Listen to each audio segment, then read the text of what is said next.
Hey everyone, David C. Anderson here coming at you from the Knife Center, and welcome to Knife AQ number 26, the knife series where I answer all of your questions, or at least some of them, but whether they're sharp or dull. Fun stuff this week as always. We're going to talk about some of the best ways to pocket carry a fixed blade, pit two very popular old school steels against each other, and a few other cool things as well. Let's get into it.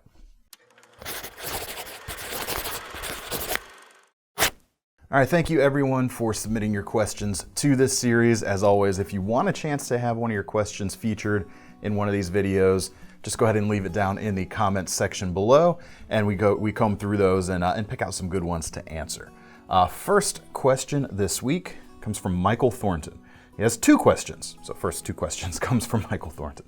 A lot of bushcraft videos talk about old pioneers using their basic kitchen knives in the wilderness. So one, I decided to try the Old Hickory 7-inch butcher knife.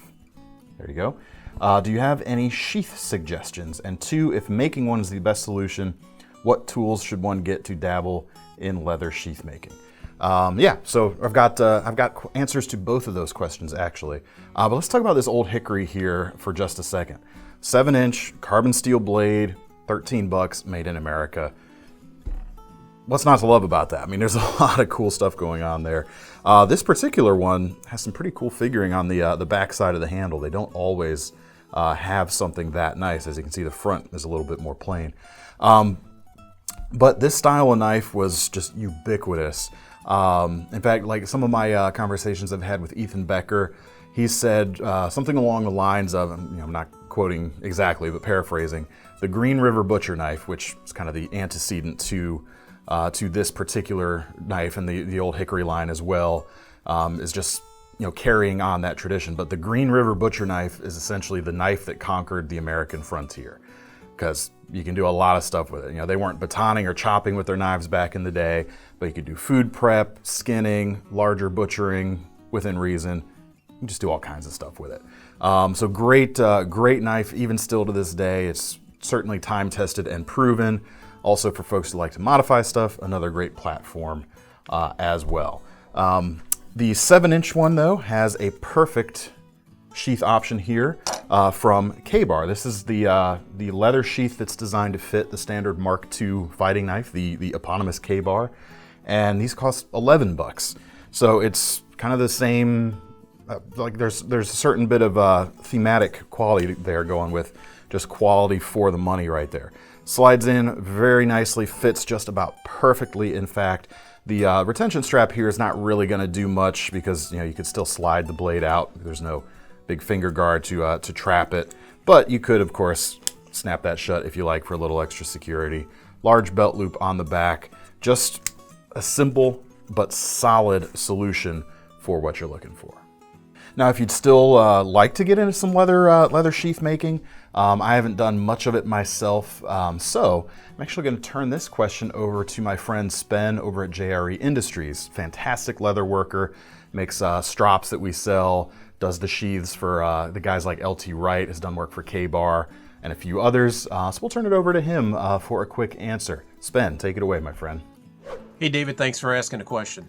One can get started making a sheath with few tools and some simple supplies. For starters, you're going to need some heavy paper or some light cardboard for pattern making. A piece of 8 to 9 ounce veg tanned leather. Heavy thread, typically you need 4 to 5 times the length of your stitch line. A couple of needles, ruler, utility knife with some replaceable blades, glue, either a white leather glue or contact cement like barges, an awl, or a drill fitted with a small brad nail for poking holes in the leather for the stitch line. And if you want to color it, you can get some leather dye of your choice, and then you can color it how you wish. Hope that answers your question. Thanks. This is Spen from JRE. Awesome. Thanks, Spen. Michael, I hope that answers your question.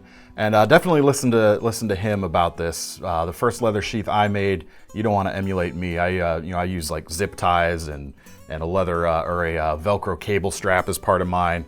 It works, but it ain't pretty. Sounds like something I might have made. It was bad. It was bad. I tried to find it yesterday, but I couldn't. So maybe I'll bring it back in a future video so you folks can see. But everybody's got to start somewhere, man. Yeah, listen to Spen. Go do what he tells you to do. All right, next question comes to us via email from a guy named Adam. It says, which side of veggie tanned leather do I use for stropping? I've heard people say smooth is the best, but I also see bushcraft pros using rough, so I'm confused, so help. This is one of those things where there's not really a wrong answer here, the rough side or the smooth side. Actually both work just fine. Yeah, like that's one of those things that might get a little too overanalyzed.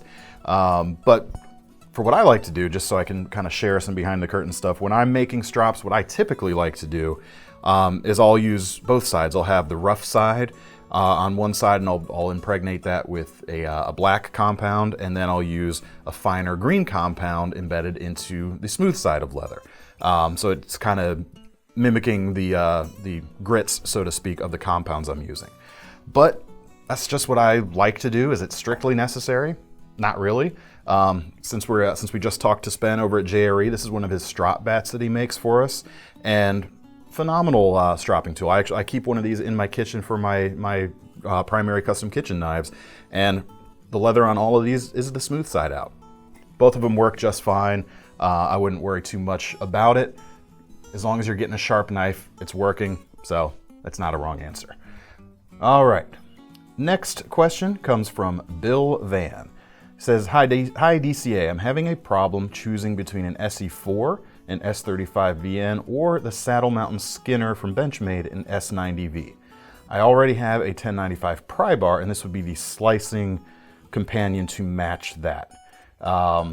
Sure, I've got both of those knives here, and here we go. We've got the ESEE4, about 140 bucks, S35VN as opposed to 1095, so you don't have a coating on this blade. And you've got that Saddle Mountain Skinner right here as well. The more expensive versions of which you're talking about with the S90V comes in about 212 bucks as opposed to the wood-handled version, which is less expensive.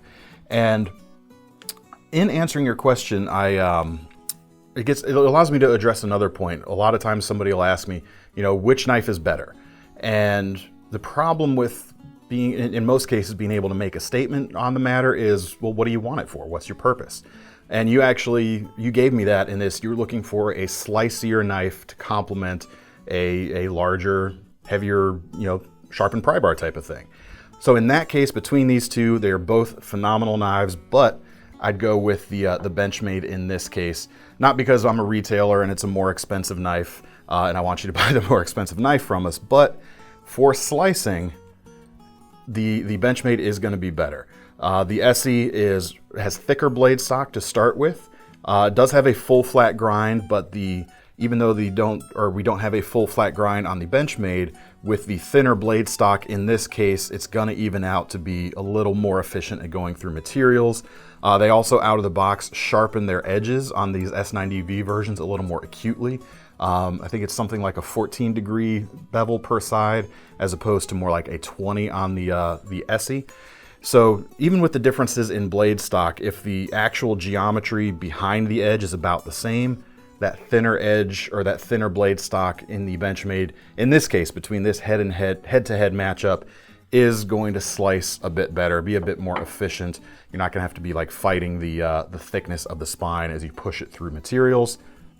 Like I said, both of them work really well, but thank you for actually asking the question in a way where we can point to why one's gonna be better.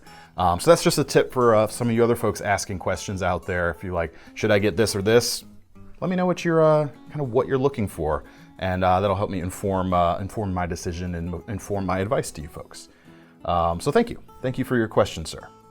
All right, next question is from Aaron Kolach, and he left this comment on a Condor video we did recently, our SHOT Show equivalent coverage, asking why do they always do 1075 carbon steel instead of 1095 carbon steel? I was always under the impression that 1095 carbon steel was better for blades than 1075. So when we get to better, kind of similar to the last question, is we have to define our purpose. 1075 and 1095 are similar, but they do have their differences. And essentially, if you boil it down to simple terms, the 1075, all things being equal, is going to be a bit tougher. The 1095 is going to be a little bit less tough, but it'll hold an edge a little bit longer. So what's the purpose? What are you prioritizing in the knife that you're looking to carry? For me personally, the larger a knife gets, the more important toughness becomes, since it stands more of a chance of being kind of abused a little bit. So maybe 1075 can be a better choice on a larger blade. 1095 still works too. Like, I mean, the ESEE Hungless, great big honkin' 1095 knife, and it is crazy tough.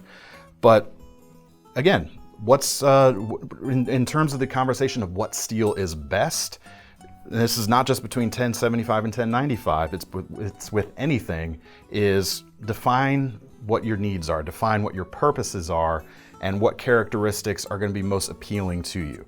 A 1075 smaller fixed blade is going to be easier to sharpen than 1095, so that could be what you're looking for in that respect. So I don't know.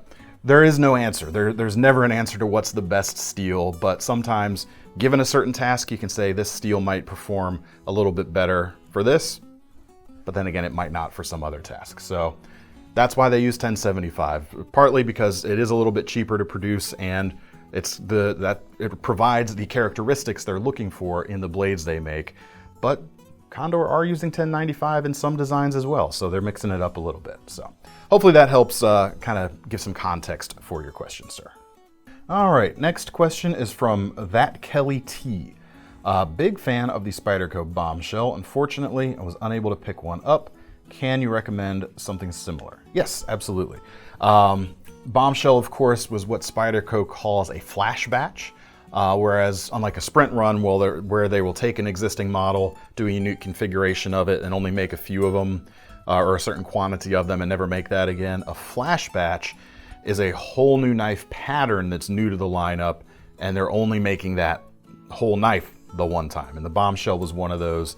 They went super quick. Obviously, we don't have a photograph, or I don't have one here to show you, so we'll leave a photograph either up there or over there somewhere, so you can. For the folks at home, they can see a reference here. But in terms of like the closest I can get is another Michael Birch design, just like that Bombshell. This is the Becker Plus Impetus, coming in about $150 right now. And as you can see, shares some very distinct characteristics in common with that Bombshell design. Now the blade here is about 3¼ inches. It's a 440C, so not the most competitive steel in that price range anymore. But again, if you're looking for something as close as you can get to that Bombshell design, this is definitely it these days.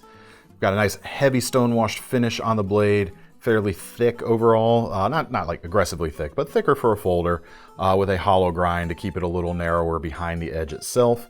We've got stainless steel handles and bolsters with black G10, although it has a bit of a matte finish to it, so it almost feels a little bit more like micarta in this case.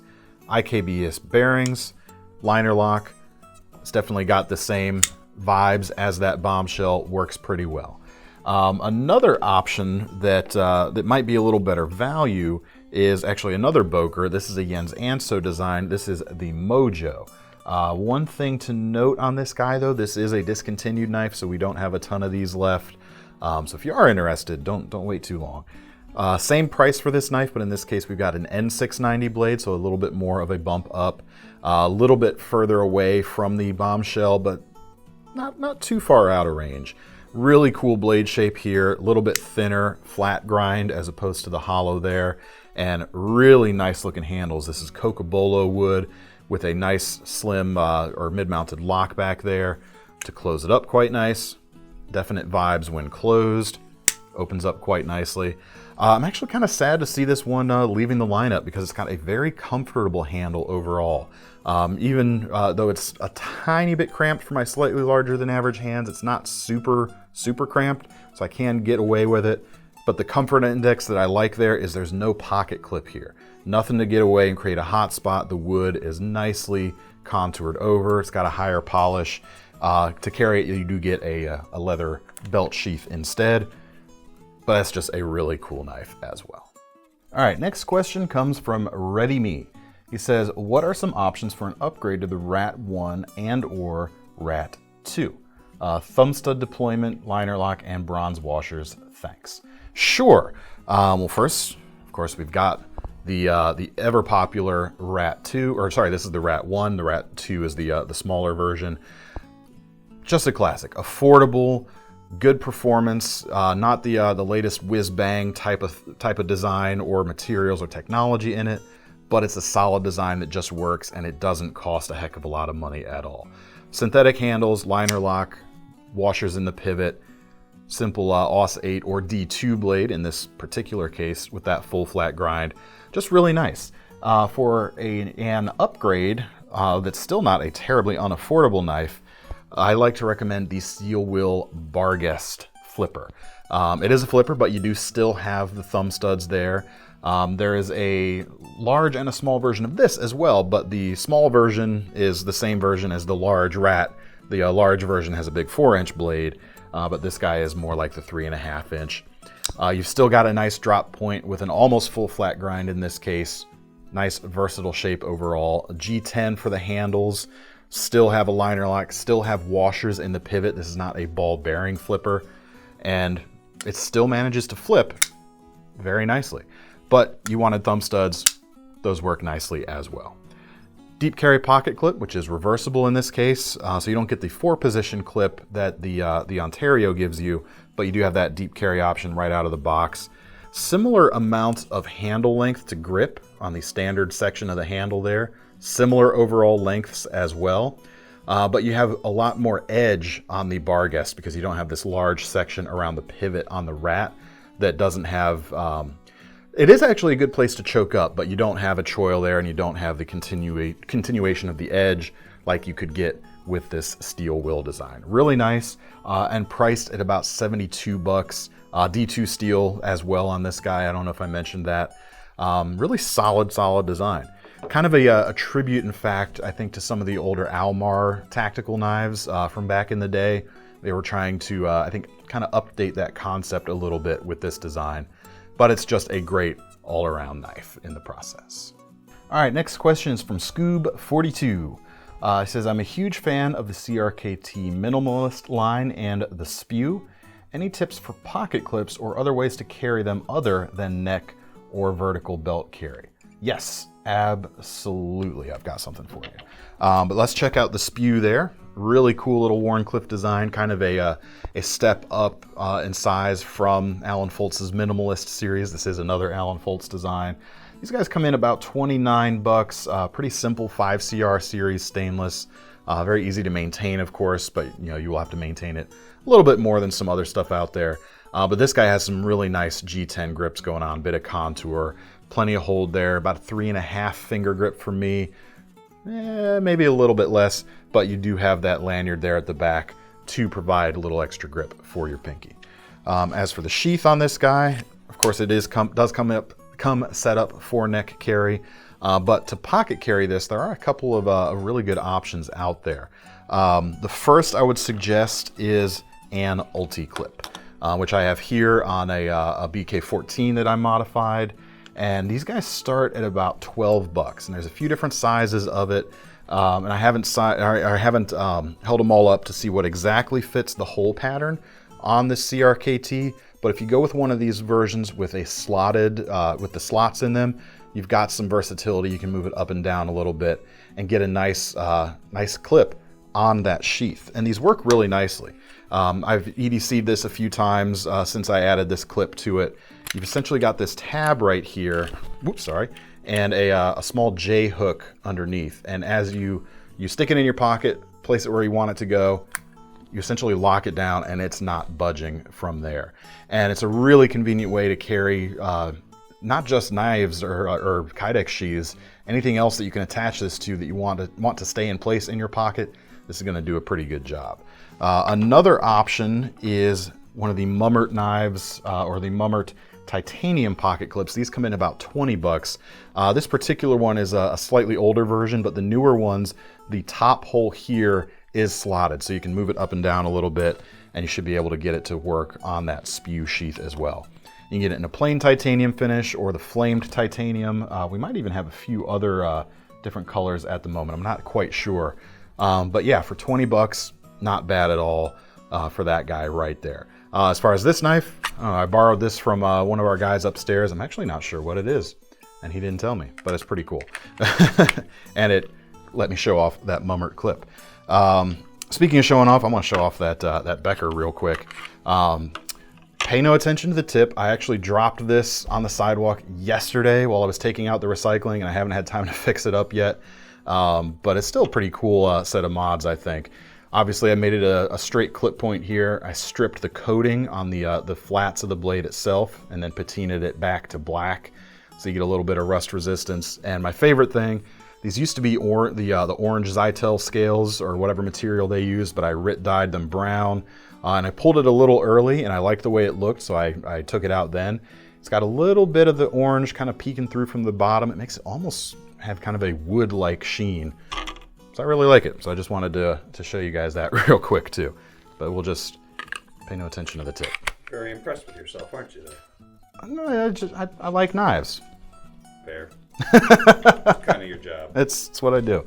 And I'm sure you folks like knives too, so I'm sure I couldn't just hold that up and not show it off a little bit. What are you gonna do?